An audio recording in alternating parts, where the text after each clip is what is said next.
Hey everyone, I am back in nice sunny Saturday afternoon in Pittsburgh to answer another question from my list of questions. And this week I'm only doing one, so they're going to be a little bit shorter. Maya asks, how do I price my work and why? So I'm actually pretty methodical about my pricing of my artwork. I don't know if anybody's paying attention, but I price per square inch, which to me is really important. One, the reason I do this is it makes my life so much easier. I know a lot of people that do it different ways based on materials, based on how much time they spend, based on all of these factors.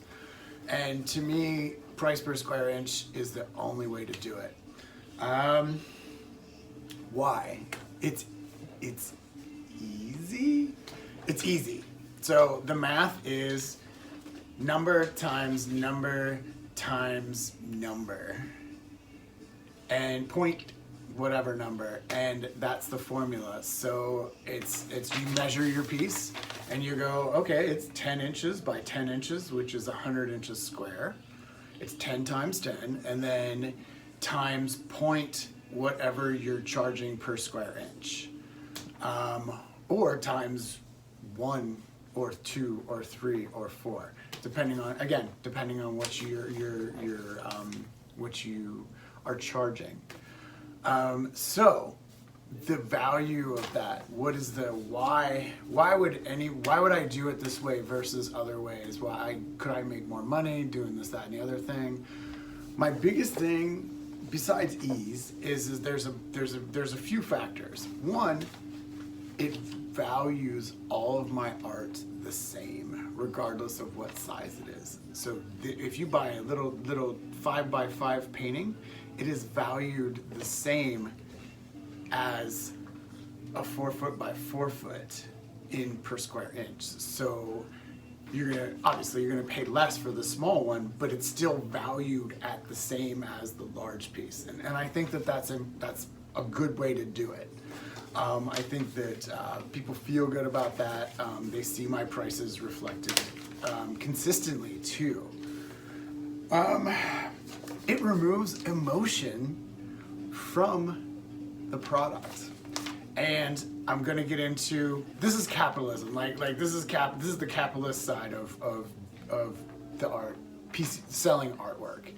And there's no way around it. You're just not gonna do it. So it actually makes it easier. To me, it makes it easier because I don't have to be like, oh, well, I really like this piece, so I'm gonna charge an outrageous amount of money for this one. And then I'm semi with this one, and then so I'm gonna charge less for this one. And they could be the same size. I've seen it time and time again. I've looked at people that are like, this one is the same size as this one, but this one's $200 or $300 more expensive. I don't know.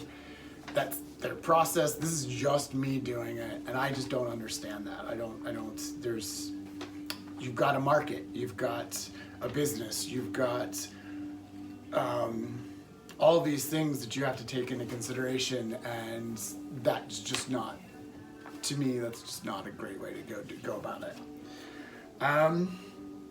Like I said, it's the same value. So basically, again, it doesn't matter what size, it's still valued at the same price at the time.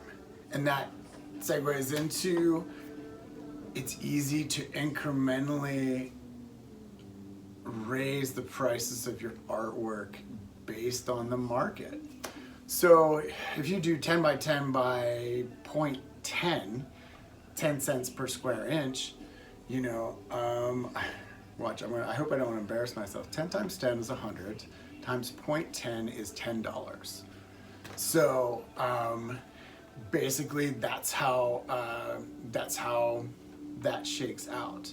And then say a year down the road, you're like, wow, I did really well last year, and I think that I'm going to raise it up to 0.15 or 0.15, which is 15 cents per square inch.